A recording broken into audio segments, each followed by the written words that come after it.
Alright guys, what is going on? Insanity coming at you today with the first 4v4 matchup for TeamXPG over on BattlePerks.com. And if you have no idea what BattlePerks is, you can head on over to the link in the description. It's basically a nice little website for gamers to interact with each other, team up and game and win amazing prizes such as, like capture cards, microphones, consoles, games, and more. So be sure to check that out, guys. It's something that is very similar to some other competitive websites like Game Battles. It's trying to be a lot more low-key and more for the amateur more than the professional. Now, let's go ahead and jump right on into this. Let's see exactly what Team XPG is going on.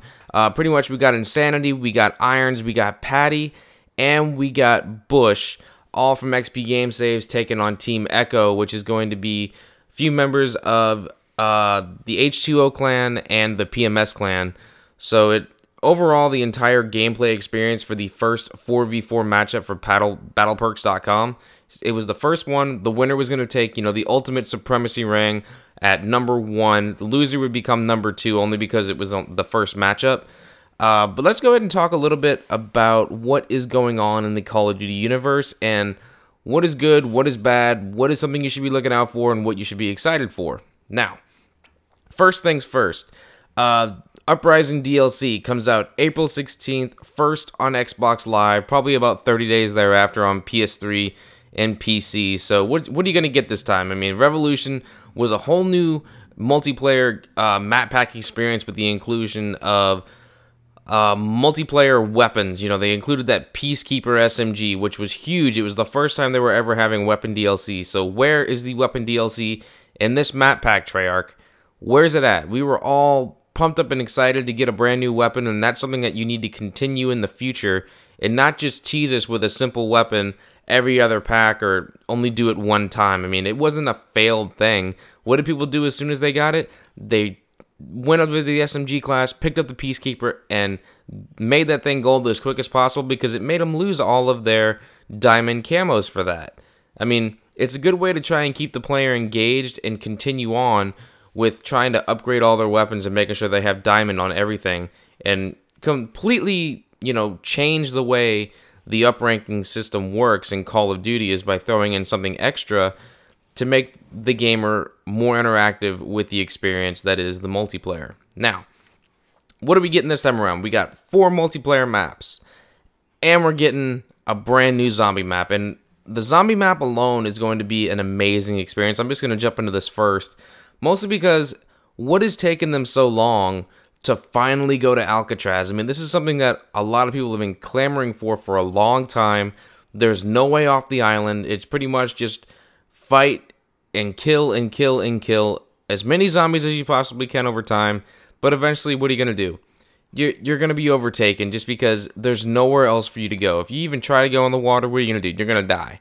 I mean, it's going to be one of those experiences where you are going to need all 4 people to make sure that you figure out all the Easter eggs and all the secrets that this thing has to offer. Because if you thought Die Rise was huge and had so many different pathways and secrets and hiding, you haven't seen anything yet. Only because Alcatraz is going to be so much wider instead of more of an up and down experience that you're going to get lost. You're going to have secrets that may even involve like turning on the showers and then go turn on the sink halfway across the building and, turn this light on in this cell. I mean, it could be anything to make sure that the Easter eggs are going to be so well kept. It's going to take some time.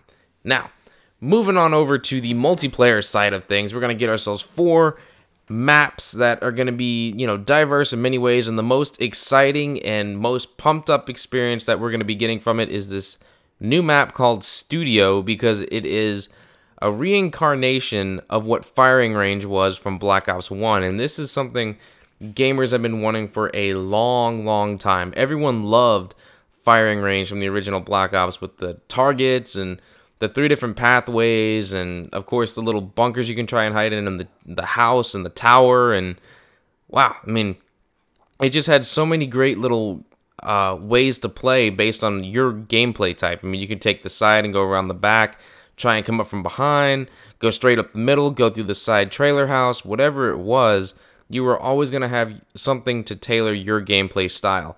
And that's what's going to make Studio so unique, is they wanted to keep that same, style and recreate firing range, but give the player a new experience while creating like 4 little movie sets inside of this one studio. There's like a Western one, there's an alien invasion, believe there's, like an action one, and I don't know, some nighttime scene, Godzilla type thing. I don't know what it was. But overall, that is going to be the one map that is going to be picked over anything else out of this map pack. I mean, as it stands, I would have to say, out of the 4 new maps, Mirage is probably the most played map just because of its size, and especially if you're playing some of the, more ground war, or if you're playing team deathmatch or kill confirm. It's really nice to have that long range sight when you're playing hardcore, so that it takes a lot less shots anyway to kill someone. If you have that long sight range, it really helps you out in the long run while you're playing something like that. And that's one of the few things that firing range has, is you're able to snipe really quick across the map, but yet also it's really good for running gunners depending on the path you take. Now, the other map that's going to be, full of attention is this new map called Magma. And it kind of follows in the footsteps of what Hydro did from the last DLC pack with the environmental hazards.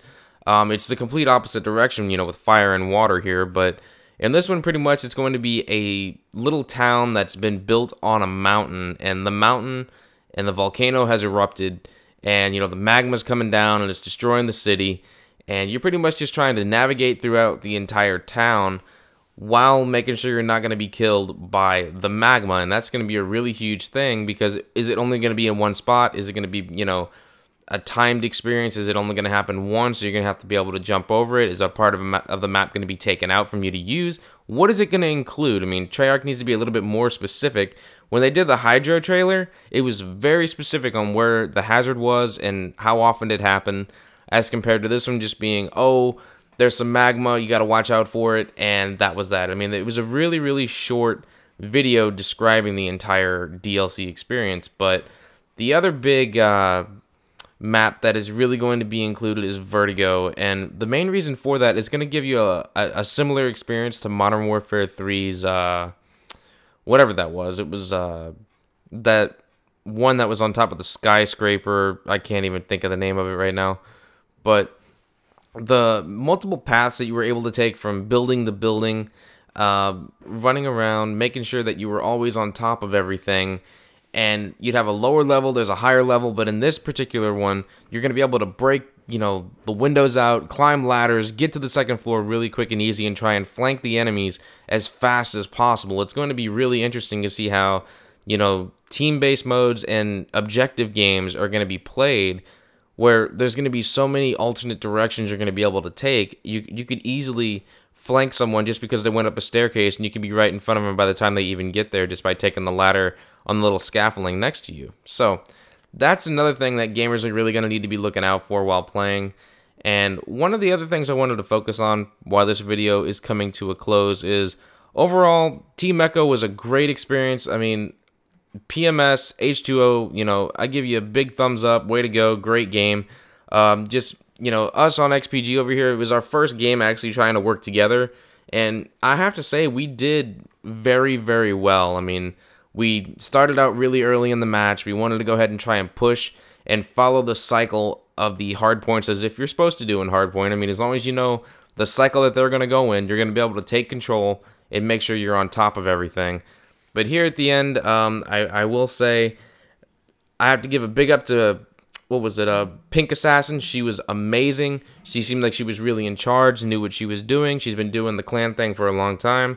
And to everyone over at XPG, thanks again for, hanging out with me, going through all this, having a good time, and really just trying to make sure that we were able to take control of the entire map the entire time. And that was one of the hard things. For us to win by over 100 points here was an amazing thing for our first match. So again, if you wanted to go ahead and check this out, head on over to BattlePerks.com. Be sure to head on over to xpgamesaves.com and get all your latest, gaming news, hacking news, all that good stuff. And that's going to be it, guys. Go ahead and comment, like, subscribe, all that fun stuff, and be on the lookout for more battles from over at TeamXPG. Talk to you later.